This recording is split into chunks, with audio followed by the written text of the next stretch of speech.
అందరికీ నమస్కారం అండి. ఈరోజు వీడియో ఏంటంటే, మనం ఉన్నామని అనేసి ఒకరు గుర్తించనవసరం లేదు, ఎవరి జీవితం వారిది. ఈ కథ కోసమైతే ఒక అడవిలో ఒక చీమ, ఒక ఏనుగు ఉండేవి. చీమ తన కుటుంబ సభ్యులతో కూడా కలిసి ఒకరోజు ఏనుగు దగ్గరికి వచ్చి, ఏనుగు నేను నా కుటుంబ సభ్యులు నీ చెవిలో ఉండాలని అనుకుంటున్నాము. ఇది నీకు అభ్యంతరం ఏం లేదు కదా, నీకు సమ్మతమే కదా, ఒక వారం రోజులైతే ఆలోచించి చెప్పు ఏనుగు అని అయితే అడుగుతుంది.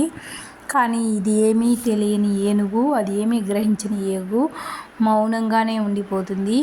చీమ మళ్ళీ వారం రోజులు తాళి వచ్చి ఏనుగు నీకు అభ్యంతరమేగా అడుగుతుంది. అప్పుడు కూడా ఏనుగు మౌనంగానే ఉండిపోతుంది. సరే మౌనంగా ఉంది కదా అని దానికి అభ్యంతరం లేదని అయితే చీమ భర్త పిల్లలు అందరూ అయితే ఏనుగు చెవులో అయితే దూరి నివాసం ఉంటారు. కానీ అక్కడ వాళ్ళకు బాగానే ఉంటుంది. ఒక నెల రోజులు అట్లే కాలం గడుపుతూ ఉంటారు. చీమ చెవిలోనే అందరూ హ్యాపీగా అయితే ఉంటారు. ఒక నెల రోజుల తర్వాత చీమ భార్య మనం వేరొక చోటుకి వెళ్తాము అని అయితే చీమ భర్తతో చెప్తుంది.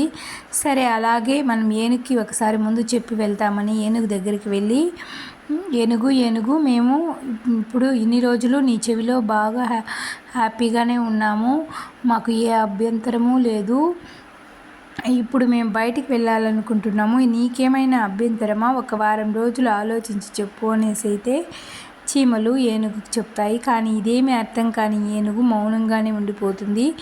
మళ్ళీ వారం రోజులు తాళి వచ్చిన చీమలకు కూడా ఏనుగు మౌనంగానే ఉండిపోవడంతో తనకు సమ్మతమేనైతే చీమలు బయటికి వచ్చేస్తాయి ఏనుగు చెవులో నుంచి. ఏనుగుకు వీడ్కోలు చెప్పదామని ఏనుగు తొండం పైకి అయితే చీమలన్నీ కలిసి వెళ్తాయి. అప్పుడే ఆ తొండం పైకి ఒక ఈగ వచ్చి అయితే వాలుతుంది. ఈగ రావడంతో చీమలున్నాయని గ్రహించిన ఏనుగు తొండంతో విసురుతుంది. తొండంతో విసిరే కొద్దికి ఈగ పారిపోతుంది. చీమలు పక్కనే ఏమైనా నీటిలో పడిపోతాయి. కాబట్టి ఈ కథలో నీతి ఏమంటే, మనం ఉన్నాము అని ఒకరు గ్రహించాల్సిన అవసరం లేదు, ఎవరి జీవితం వాళ్ళది. మన ఇష్ట ప్రకారంగా మనం బ్రతకడం వల్ల చీమలు ఏనుగు గ్రహించినవి తెలియకుండా పోయి నీటిలో పడి చనిపోయాయి. అదే ప్రతి ఒక్కరి జీవితంలో కూడా ఒకరిని ఆశ్రయించకుండా తమకు నచ్చిన విధంగా జీవిస్తే తాము హ్యాపీగా బతకగలుగుతారు. ఈ కథలో తెలుసుకోవాల్సిన నీతి ఏమంటే, మనల్ని ఒకరు ఉండారు అని గ్రహించిన అవసరం లేదు, మన జీవితం మనది.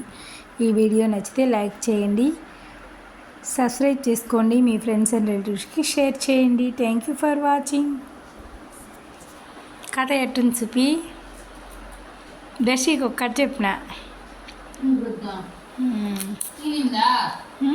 పులి కాకి నక్క కథ. అవుదయ్యరా.